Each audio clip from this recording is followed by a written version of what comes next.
Hey guys, welcome back to JavaScript tutorial. This is Shareful. In this lecture we're going to learn the conditional statement switch. So in our previous lecture, the last lecture, we have learned the conditional statement which is if else. So now we're going to learn in this lecture switch. So we'll see what is switch, the use case of switch, the syntax, and as well as we'll see an example.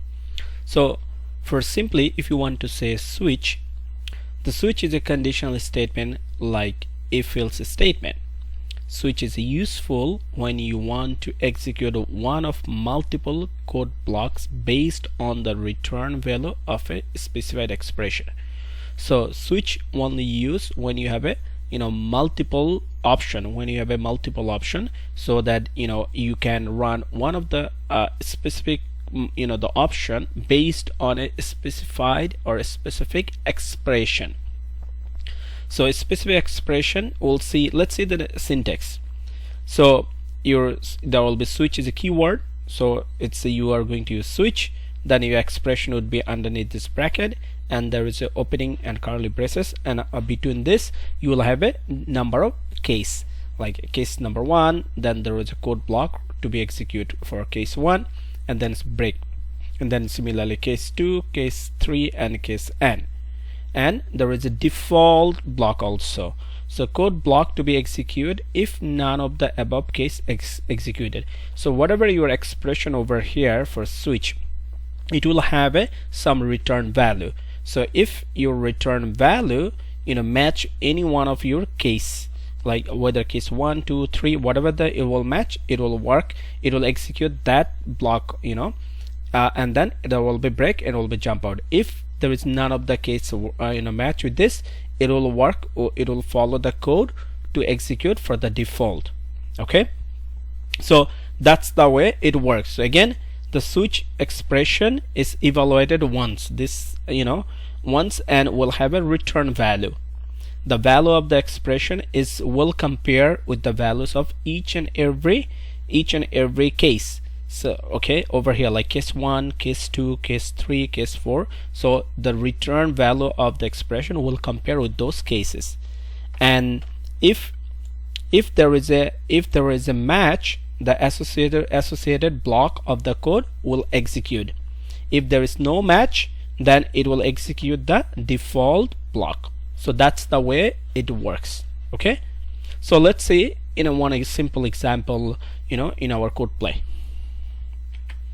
So we're back to our code play. So here we're going to see on one example a use case of switch.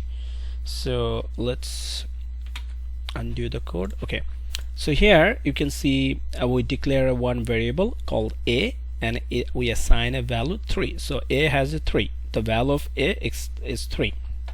So we have a switch statement here. This is the a is our expression, switch expression. So a means 3, and inside the switch multiple option, we have a case 1, case 2, case 3, case 4, and default block. And here if we run this code, what is the value or return value of a, which is 3. So this 3 will compare each and every case. So case 1 it doesn't match because it's case 1, and if the value of a is 3. So case 2 doesn't match. Case 3 is match because case 3 is the return is a case number 3, which is a 3. It's a match with our value of a. So our expression value of a is 3. So case 3 is match. So if it's a match, then inside it will get inside the case 3 block. So it has an alert. It says case 3 executed. So it should alert, it should give us a pop-up alert with a string or message is case 3 executed this. Okay, let's run it. So if I want to run it, you can see here is the pop-up window comes up, and it says it's printing on the message, same message, case 3 executed, because it's matched with the expression value of a is which is 3 is matching the case 3, right?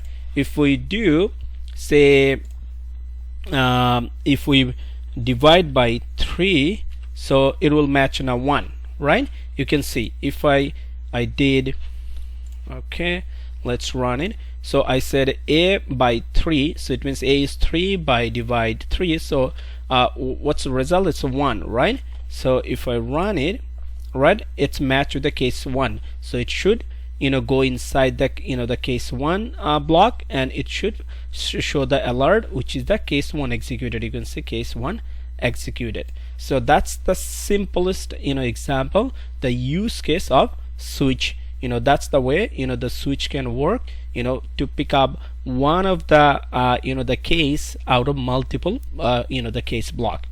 So that's all about the switch. So hope this is a very easy and simple explanation, and it will work in our building our problem, so resolve our problem. Thanks a lot. Stay tuned. There's a lot of other statement and other part of the JavaScript we're going to cover in our upcoming class. Thank you so much. Have a good one.